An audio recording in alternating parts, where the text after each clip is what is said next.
সাবেক প্রধান বিচারপতি সুশীলা কার্কি নাকি বিদ্যুৎ বিভাগের প্রধান কুলমান ঘিসিং। নেপালের অন্তর্বর্তী সরকার প্রধানের পদ নিয়ে আন্দোলনকারী জেনজি শিক্ষার্থীদের মধ্যে যে বিভাজন শুরু হয়েছিল তা কাটতে শুরু করেছে। ভারতীয় গণমাধ্যম এনডিটিভির প্রতিবেদনে দাবি করা হচ্ছে, অন্তর্বর্তী সরকার প্রধান পদে আজই শপথ নিতে পারেন নেপালের সাবেক এই প্রধান বিচারপতি। এর আগে সুশীলা কার্কির বয়স নিয়ে অসন্তোষ জানিয়ে নেপাল ইলেকট্রিসিটি অথরিটির প্রাক্তন ব্যবস্থাপনা পরিচালক কুলমান ঘিসিংয়ের নাম প্রস্তাব করে আন্দোলনকারীদের একাংশ। নেপালের দীর্ঘস্থায়ী লোডশেডিং সমস্যা সমাধানে ভূমিকা রাখায় তরুণ শিক্ষার্থীদের মধ্যে জনপ্রিয়তা অর্জন করেন ভারতের জামশেদপুর থেকে ইঞ্জিনিয়ারিং পাশ করা অপেক্ষাকৃত তরুণ মুখ কুলমান ঘিসিং। তবে শেষ পর্যন্ত বর্ষিয়ান সুশীলা কার্কির ওপর আস্থা রাখছেন জেনজি শিক্ষার্থীরা, বলছে বার্তা সংস্থা রয়টার্স। রক্তক্ষয়ী বিক্ষোভের পর নেপালে স্থিতিশীলতা ফেরাতে জেনজিদের সঙ্গে দফায় দফায় বৈঠক করেছে সেনাবাহিনী। বিক্ষোভের জেরে প্রধানমন্ত্রীর পদত্যাগের পর নেপালে অন্তর্বর্তী সরকারের নেতৃত্ব কে দেবেন তা নিয়ে চলে আলোচনা। টাইমস অফ ইন্ডিয়া জানায়, দীর্ঘ 4 ঘণ্টা আলোচনার পর জেনজি শিক্ষার্থীরা সুশীলার নাম প্রস্তাব করেন। न्याय बुझेको, कानुन बुझिसकेको र एउटा काममा परिपक्व व्यक्ति चाहिँ हामीलाई चाहिएको छ।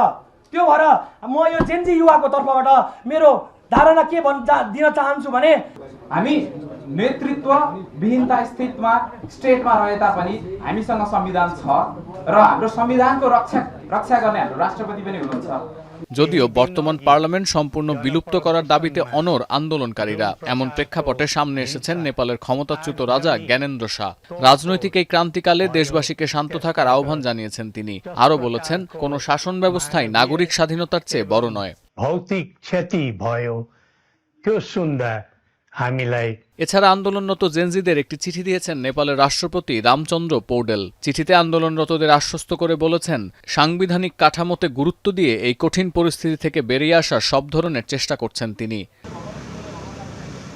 এদিকে আজও রাজধানী কাঠমান্ডুতে জরুরি অবস্থা বহাল রাখার ঘোষণা দিয়েছে সেনাবাহিনী। কারফিউর মধ্যে দোকানপাট ও বাজার খোলা রাখার সুযোগ দেওয়া হলেও বন্ধ রাখা হয়েছে গণপরিবহন। এছাড়া কাঠমান্ডুতে ধীরে ধীরে ব্যাংক পরিষেবা সচলের পরিকল্পনা করছে সেনাবাহিনী। চালু করা হবে সুপ্রিম কোর্টের দাপ্তরিক কার্যক্রমও। সতীর্থ কর্মকার, এখন বিশ্ব।